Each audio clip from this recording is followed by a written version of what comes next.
This program was first broadcast on Canterbury's access media station, Plains FM, and was made with the assistance of New Zealand On Air.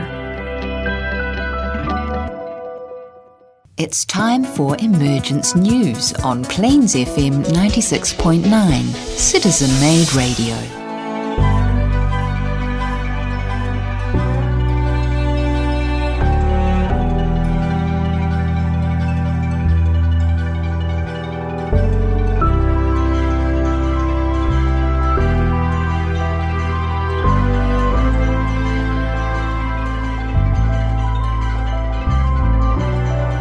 Hello and welcome to Emergence News, coming to you from Plains FM, Christchurch. On the program we talk about the emergence of Maitreya the Christ and his disciples, the Masters of Wisdom, into the everyday world. We talk about his teachings, for he is the teacher for the new age. He shows us the things we need to do as humanity to bring about a new way of living. With me today are John and Nigel. Hi guys, what are you two doing today? Peter and Nigel, hello.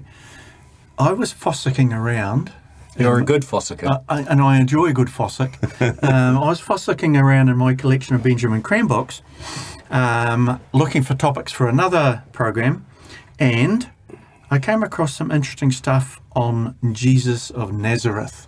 So I thought, leading into Christmas, I would mine some of the things that Benjamin Creme and other authors have contributed to the legend that is Jesus of Palestine. Interesting. Looking forward to that. Right. And Nigel, what have you got there for us today? Well, Peter, I thought I'd follow John's lead, and he's looking at BC on JC, so I thought I'd look at BC on PD, and that's Benjamin Creme on personal development. Ooh. Hey, look, the world is in a huge process of change. No one can deny that. It's obvious. And with the world changing so rapidly, we have to learn, we've got to be able to adapt, don't we? We need to be able to do better than just cope, you know? And so I want to look at what Benjamin Creme says about personal development. And you both know as well as I do that he talks about meditate, learn to meditate, and find a method of service where you're not being paid. And you're doing something for your brothers and sisters. So Benjamin Creme talks about those two methods of personal development all the time. What I'm going to do today is look at, I'm just going to peel back a layer of the onion and try and focus in on what Benjamin Creme says gets in the way of us. Why do we hesitate to meditate? Why do we hesitate to help our brothers and sisters? Does the problem start with E for ego? It's certainly involved. And it doesn't begin with C. Well, it does begin with C, and it's not corruption. Oh, that's great, Nigel. We're looking forward to that. In fact, there's an article in the latest Share International along those sort of lines, isn't there, at the moment? Anyway, we'll have a look at that later. The ageless wisdom teachings have been brought to light, again, only after about 140 years in the Western world. And we have to thank Madame Blavatsky, firstly, and then Alice Bailey and Helena Roerich. To give an overview, we turn to Share International. And the ageless wisdom teachings are, from ancient times, a body of spiritual teachings known as the ageless wisdom. And it's been handed down from generation to generation. A systematic and comprehensive account of the evolution of consciousness in man and nature. It describes how the universe came to exist, how it operates, and man's place within it. Because we often think the ageless wisdom teachings were released to the world in 1875 by Blavatsky and then subsequently the Theosophical Society. But they've actually been around as long as humankind. Right. As long as humanity's been on. There's nothing new about the new age. No. Hey, very good. It's just returned. No. Well, I mean, the Buddha brought in the wisdom teachings, really, didn't he? And that's before the time of Christ, you know. It's hundreds of years before BC, really. The ageless wisdoms has provided the inspiration for the arts and sciences throughout the ages, and is also the common foundation of the world's religions. Esotericism as it is sometimes called, is also the art of working with these energies which emanate from the highest spiritual sources. As humanity matures, further aspects of this previously hidden knowledge are released to a wider and more open manner. Throughout the last 100 years, the ageless wisdom teachings have been communicated through individuals such as Helena Blavatsky, founder of the Theosophical Society, and later by Alice Bailey and Helena Roerich. God and man. Esotericism defines God as a sum total of all laws, of all the energies governed by these laws, which make up everything in the manifested and unmanifested universe. All that we see and cannot see, God is also the great cosmic being who ensouls this planet. Interestingly enough, I went along to an evening by Brian Cox on Saturday, and he's an astrophysicist. You may have seen him on TV from time to time. Of course, he has to take, or shall I say, he does take a materialistic viewpoint, but he was talking particularly about black holes and that sort of thing. And you know, their theory is, of course, that we are possibly the only inhabited planet in the universe, which, I mean, is completely naive from our point of view anyway. And I don't know what the general population thinks, to be quite honest, but you know, to me, it is complete naivety to assume this sort of thing. I think it's the government's Peter, want us to think I'm that. going to be stronger. I think it's arrogance to think that of all the spinning orbs in this sector of our galaxy, and we're the only ones that have developed life. Come on. Does it? And of course, he talks about, you know, the only planet that we could feasibly visit is Mars, because Venus has, you know, a toxic environment, too hot, etc., and so forth. But of course, that discounts the aspect of etheric bodies that these we have, and all the other great beings have as well. And of course, the etheric being means that you can inhabit any planet. It doesn't matter really what conditions it's got. And in fact, the sun is believed to, the spiritual aspect of the sun, in fact, is inhabited. You know, like it's just sort of... Which is where the solar angels come and go from, and that's actually right. being NASA Which essentially photos. is what we are, solar angels. Yeah. And it's our natural energy source, isn't it? Yes. I mean, this just staggers me that reasonable people are having these conversations. Or our government. Just because we can't see it, it doesn't exist. Yes, You know, yes. So interesting to see that was reiterated again. Yeah. Thank you.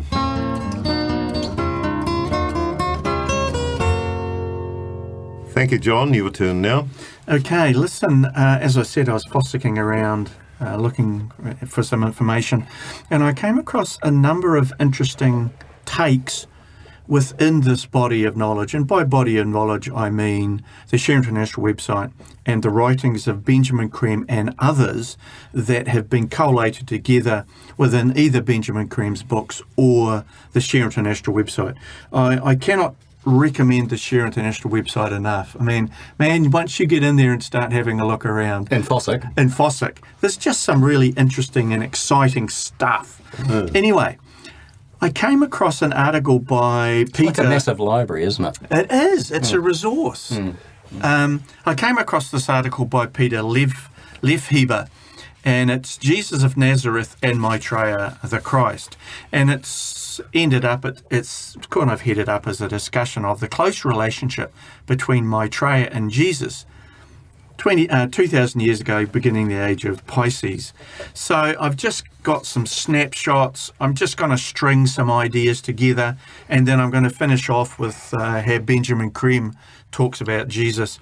Anyway, Peter Liebhefer starts, Jesus of Nazareth and the Christ are not one and the same person. This is one of the most difficult claims for many Christians to accept in connection with Maitreya, the World Teacher, and therefore needs some further explanation. Now, I guess, guys, we've been in this environment for a long time, so this seems quite obvious, but Lefheber goes on to say, the title Christ does not refer to an individual. It is the name of a function in the hierarchy of the Masters of Wisdom. that group of advanced beings who guide the evolution of humanity from behind the scenes. Whoever stands at the head of this hierarchy automatically becomes the world teacher, known in the East as the Bodhisattva, during the term of his office. So Christ is a job. It's an office. Right? It's a role, yeah. So Maitreya, who embodies the energy that we call the Christ principle, has held that office for over 2 millennia. And in Palestine, he manifested himself as the Christ to inaugurate the age of Pisces. The method he used is called spiritual overshadowing, and I think we discussed that recently, haven't On we? a recent podcast. In fact, even last time, I think we covered that, didn't we? So his consciousness informed and guided the actions and the teachings of his disciple Jesus. It was therefore the consciousness of the Christ, Maitreya, which was seen and experienced by those around Jesus. And I'll wrap up with Benjamin Creme's take on when that actually happened. So in reality, Jesus was a 4th degree initiate, so a very high initiate, and one of the older disciples of the Masters of Wisdom. He's appeared before in biblical times as Joshua, the son of Nun, then as Isaiah, and then again as Joshua in the book of Zechariah. In Palestine, he made the great sacrifice of allowing himself to be used by Maitreya to fulfill his mission during the 3 years following the baptism in the River Jordan. During his life, Jesus also symbolically enacted the 5 initiations, which lead to mastership. The experience on the cross was the enactment of the 4th initiation for Jesus. His birth, the baptism, and transfiguration on the Mount symbolise the first 3. Benjamin Creme's talked at length about this, so I won't go into it too deeply. Interestingly enough, Peter Ledfeder comes back with Jesus' death was the fulfillment of the task for that life. And it was Maitreya who resurrected the body from the tomb as a symbol for the 5th initiation. And apparently, just as ascension was symbolic for the 6th initiation. Now, we jump ahead to today. The disciple Jesus of 2,000 years ago has by now become one of the most senior members in the hierarchy, the Master Jesus. He reached the state of perfection in the course of his next life as Apollonius of Tyana. And I think, Peter, we've covered that topic before, haven't we? Yes, we have, yeah. A little bit of confusion for many people around when Jesus actually became a master. It was in his next life. The Master Jesus has been incarnate in a Syrian body for about 640 years. I find that a little bit interesting. During most of this time, he's lived mainly still in Palestine. However, since 1984, he's lived in Rome. The intention is that he will try to raise the Christian churches out of their state of crystallization and rivalry. I'm glad it's him, not me. Oh, he's got a big job, Good luck hasn't he? with that. Yeah. Oh, but I'd have to say the most recent Pope, the current Pope, Yeah, he's good, isn't he? seems to be completely in line with a lot of Benjamin Creme's predictions. With the emergence of Maitreya, the Master Jesus is playing a major role for the second time, as are also the apostles Peter and John. Now, I didn't know this. 2,000 years ago, they were 3rd degree initiates. Now they have been entrusted with a significant aspect of completing the plan as the Master Moria and the Master who will succeed Maitreya as the Christ in the next era, so in about 2,500 years. Kutumi, Peter. Yeah, Kutumi. Which I didn't realise as well. So Peter and John have incarnated as masters and are still involved. This open collaboration is one of the amazing things about this story. And when Maitreya does emerge, he will explain that relationship fully. So there's a lot of really interesting stuff happening. I'm going to finish off with Benjamin Creme wrapping this up. And he's asked, what kind of preparation did Jesus undergo to fulfill his role as being the vehicle for Maitreya? This is back in 98. Benjamin Creme says, the information was given extensively by Dwal Call through Alice A. Brayley. But basically, for the 3 years from the baptism to the crucifixion, Maitreya overshadowed Jesus. And Benjamin Creme goes on to say that his master has filled in lots of information here. But the overshadowing by Maitreya of Jesus began when Jesus was 12. Goodness. when he began to credibly dispute on an equal level with the rabbis in the temple at the time. And there is some mention of that in the Bible. There is indeed. Yeah. This overshadowing continued until he was 24. So there'd been a lot of preparation, a lot of preparation. A lot of training that went on through and we his... saw that with Benjamin Creme as well. A lot of preparation, a lot of training before the overshadowing can take place. So Jesus' mission began at 30. For the 3 years from 30 to 33, the overshadowing is not simply an on-off overshadowing, but a perpetual process. Maitreya was there, not every moment of every day, but constantly.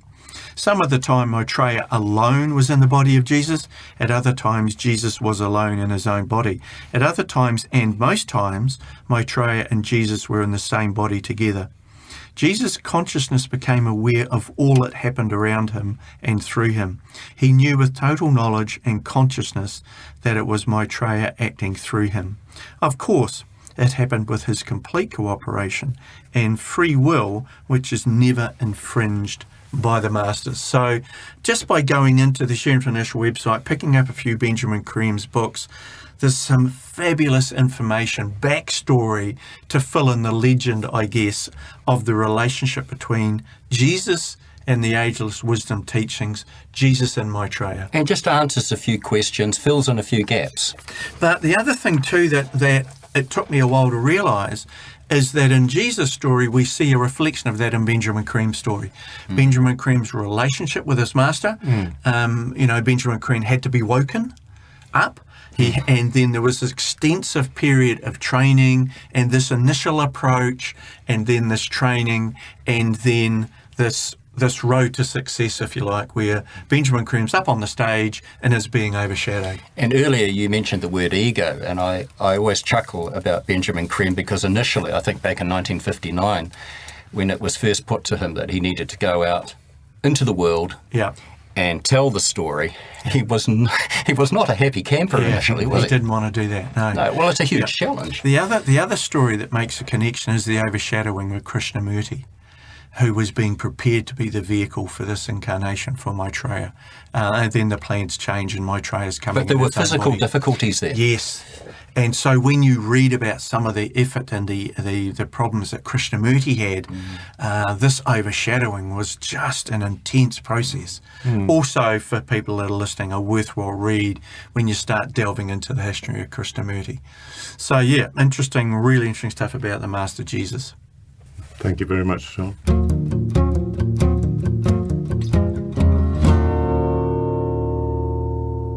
Okay, Nigel, thank you.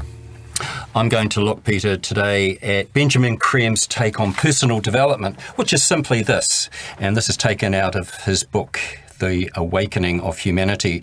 And quoting Creme, he says, the best way to avoid spiritual indigestion is to make the best use of the information and to practice it. For books or information to have any use or value in your life, you have to put it into action, into effect, and actually practice the teachings. And of course, this applies to whatever teachings you follow, whether it's an organisation, a spiritual philosophy, religion, whatever you follow.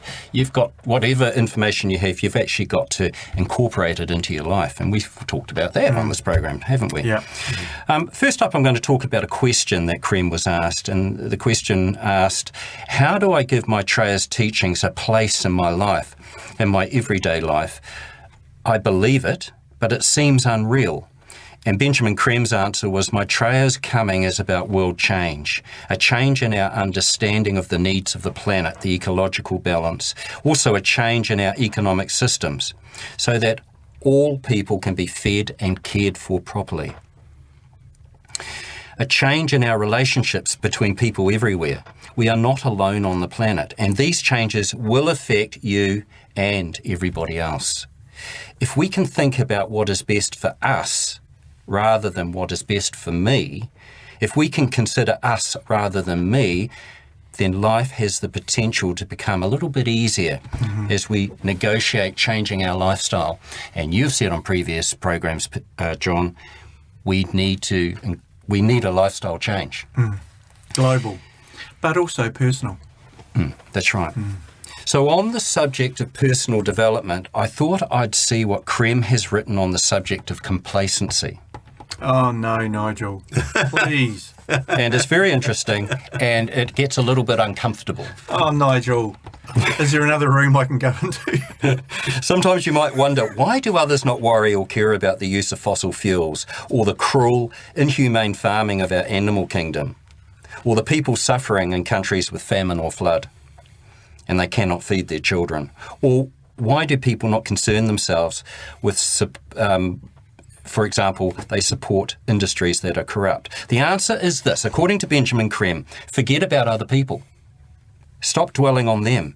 They do not think that they are in any way connected with people across the seas. They do not think that they are connected with people they do not know, or perhaps with a different coloured skin, or different religion, different culture, different habits, diet, or different priorities. That is what makes people complacent. It is convenience. Creme says complacency takes you out of your true human responsibility. That's two C words. Oh, there's It's complacency and corruption. corruption. Yeah, all right.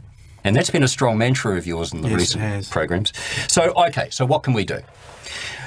You must deal with your own complacency. If you don't recognise it, then you cannot be free. You cannot help the world because you can be too complacent even to see the needs of others. Now, here comes the uncomfortable message. I'm feeling uncomfortable already. Creme says that you can sit back and make no effort to include the world. And you can do that when you have amassed a little bit of money, a little bit of comfort, a little bit of security. Yeah. And then you can bathe yourself in this Yes. and hope that the world will go away and leave you alone and not trouble you. Yes. Complacency is not wanting to be troubled by the knowledge that others are worse off than oneself. A bit like a certain hobbit slamming the door at Bag End and not wanting to come out. Well, actually, the Lord of the Rings Yes. has got lots of messages. And yeah, J.R.R. Tolkien. he knew we a thing ever or two. There's a few initiates in that Did story. we ever figure out his initiation, Peter? Do we know what J.R.R. Tolkien's initiation was? No, I Sorry can't to get off remember, topic, but I Steve. imagine something like 1.6. Yeah. Oh, Yeah. yes. Yeah. He's See, in one that's of the why books. we keep him around, because he's probably right. 1.6, 1.7. Well, speaking of initiates, back between 1924 and 1939, another body of ageless wisdom teachings were released. Peter, you referred to this earlier, the Agni Yoga teachings through another Russian disciple, Helena Roerich, and she was a 4-degree initiate. Wow. Now, she writes, karma in Sanskrit means action, work, or deed, Karma.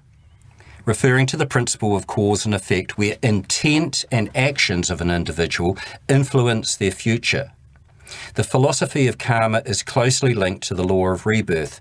So when humankind realises the power of karma and strives to express the best aspirations, harmlessness, their path is parallel with the universal energy. So what Helena Roerich is saying there is make it your business to understand karma. Oh, of course, because then the onus is on you to take responsibility for your actions. And you might start to be a little less complacent. Yes. Yes, because if you are in a business making lots of money but spewing rubbish into your local stream or river, That spiritual indigestion is going to get more uncomfortable, yes, isn't it? So actually, there is a karmic debt there. Can you imagine the karmic debt that Putin is incurring at the moment? Let's not go there. Those atrocities done in his name. Anyway, sorry, Nigel. All right, so I've got another quote here, and it comes from author Benjamin Creme.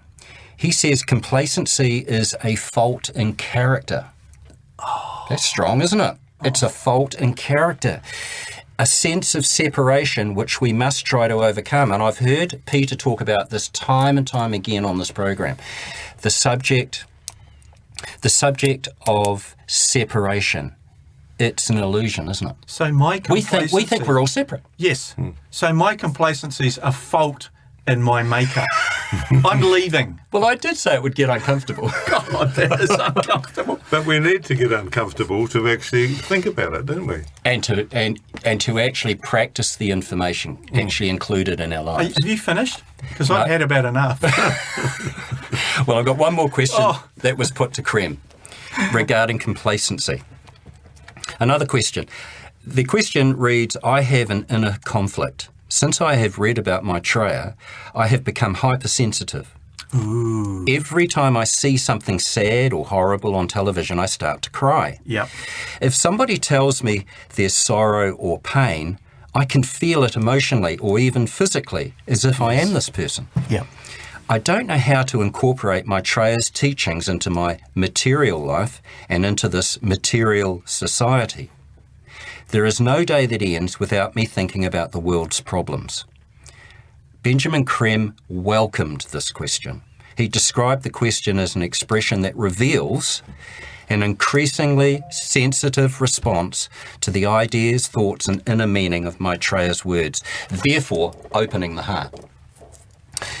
He says, and his response to the question was, this indicates a response of honesty of mind and sincerity of spirit, inherent in all of us. It is an expression of the underlying oneness and unity of humanity.